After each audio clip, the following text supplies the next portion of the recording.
Shalom, selamat sore saya ucapkan untuk kita semua. Nah, di sini saya mau memperkenalkan nama saya Marleni Malo. Saya dari Pendidikan Agama Kristen dengan NIM 220001. Di sini saya akan menjelaskan misi Paulus yang pertama. Namun sebelumnya saya akan menjelaskan latar belakang seorang Rasul Paulus. Ya, seperti yang kita ketahui bahwa sebelum Rasul Paulus, dulunya dia bernama seorang Saulus dengan pekerjaan sebagai orang yang menganiaya dan membunuh orang Kristen.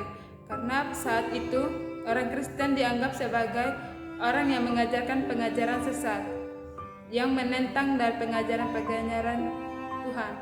Setelah itu, Saulus diberikan kasihnya oleh Yesus untuk menjadi alat untuk menceritakan kabar Injil di mana-mana. Dan pertobatan Saulus menjadi buta setelah kuasa Tuhan yang menjadi nyata terhadap Paulus bahwa Tuhan Yesus.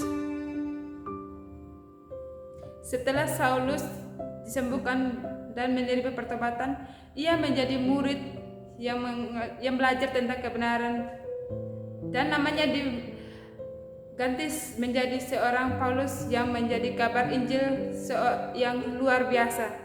Nah, Paulus memulai perjalanannya yang pertama yaitu dari Antioquia di Pulau Syria menyeberang ke Salamis Pulau Siprus.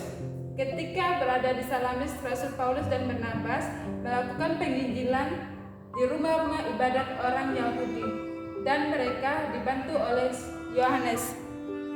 Lalu Paulus dan Barnabas melakukan perjalanan ke Pafos di Pulau Siprus.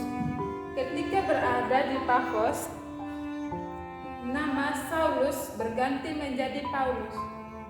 Pada waktu itu, ia bertemu seorang penyihir yang bernama Elimas, di mana seorang Elimas ini merupakan salah seorang yang tidak percaya akan ajaran Tuhan. Tetapi dengan penuh roh, Paulus menatap dia. Seketika itu, Elimas menjadi buta. Lalu Rasul Paulus melanjutkan perjalanannya ke Perge di Pulau Pamfilia. Ketika berada di Perge, pada saat melakukan penginjilan, Paulus berusaha menasihati orang-orang di sana supaya mereka percaya kepada Tuhan. Dan mereka juga di sana melakukan penginjilan, tetapi Yohanes meninggalkan mereka. Lalu Paulus melanjutkan perjalanannya ke Antioquia di Pisida. Ketika berada di Antioquia Pisida, mereka berusaha untuk meyakinkan orang-orang Yahudi yang ada di sana supaya mereka tetap percaya dalam iman. Namun, banyak orang-orang di sana tidak percaya akan kebenaran firman Tuhan. Rasul Paulus melanjutkan perjalanannya ke Ikonium. Ketika berada di Ikonium, orang-orang Yahudi yang ada pada saat itu terbelah menjadi dua. Ada yang percaya kepada Rasul Paulus dan ada pula yang percaya kepada jemaat-jemaat Yahudi pada saat itu. Kemudian setelah dari Ikonium, kemudian Rasul Paulus melanjutkan perjalanannya ke Listra. Ketika berada di Listra, Rasul Paulus menyatakan kuasanya kepada seorang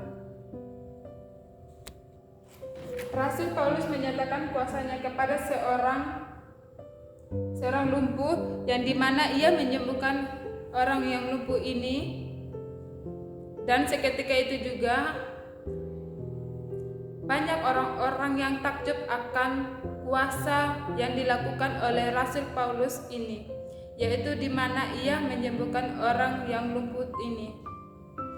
Banyak orang-orang yang percaya akan apa yang diberitakan Rasul Paulus pada saat itu. Setelah dari Listra, kemudian Rasul Paulus melanjutkan perjalanannya ke Derbe. Ketika berada di Derbe, Rasul Paulus melakukan penginjilan dan Rasul Paulus beserta rekan-rekan kerjanya memperoleh banyak murid-murid pada saat itu. Lalu kemudian Rasul Paulus kembali lagi ke Listra, Ikonium, Antioquia, Mereka di kota-kota tersebut melakukan penginjilan dan meyakinkan kembali kepada murid-murid mereka supaya mereka tetap memiliki iman yang percaya kepada Yesus Kristus.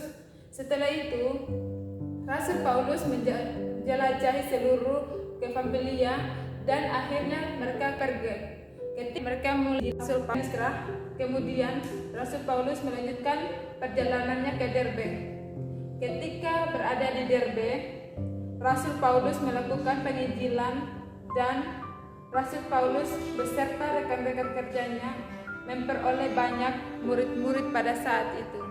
Lalu kemudian Rasul Paulus kembali lagi ke Listra, Ikonium, Antioquia. Mereka di kota-kota tersebut melakukan penginjilan dan meyakinkan kembali kepada murid-murid mereka supaya mereka tetap memiliki iman yang percaya kepada Yesus Kristus. Setelah itu, Rasul Paulus menjelajahi seluruh Pamfilia dan akhirnya mereka kembali tiba ke Perge. Ketika di Perge, mereka mulai lagi penginjilan bersama-sama dengan rekan-rekan kerjanya. Setelah dari Perge, kemudian Rasul Paulus dan rekan kerjanya menyeberang ke Italia dan kemudian Rasul Paulus bertolak kembali ke Antioquia, Pulau Syria. Ketika Rasul Paulus tiba di Pulau Syria, mereka memanggil jemaat-jemaat pada saat itu dan mereka menyuruh jemaat-jemaat yang ada di sana untuk berkumpul, dan Paulus menceritakan kisah perjalanan apa yang dia lakukan dalam penginjilannya di setiap kota-kota dan meyakinkan kepada orang-orang pada saat itu supaya mereka tetap percaya Tuhan Yesus. Baiklah, itulah dari peta perjalanan Paulus yang pertama. Nah, di sini saya dapat menarik kesimpulan pada peta perjalanan yang pertama ini, di mana ketika Rasul Paulus melakukan penginjilan di berbagai kota, ada banyak orang atau jemaat-jemaat orang Yahudi pada saat itu tidak percaya akan firman Tuhan yang disampaikan oleh Rasul Paulus pada saat itu. Dan ada pula orang-orang yang tidak percaya akan kebenaran firman Tuhan oleh seorang Rasul Paulus bersama dengan rekan-rekan kerjanya itu. Itulah kesimpulan yang saya sampaikan pada sore hari ini. Sekian dari presentasi perjalanan Paulus yang pertama. Saya ucapkan shalom dan terima kasih.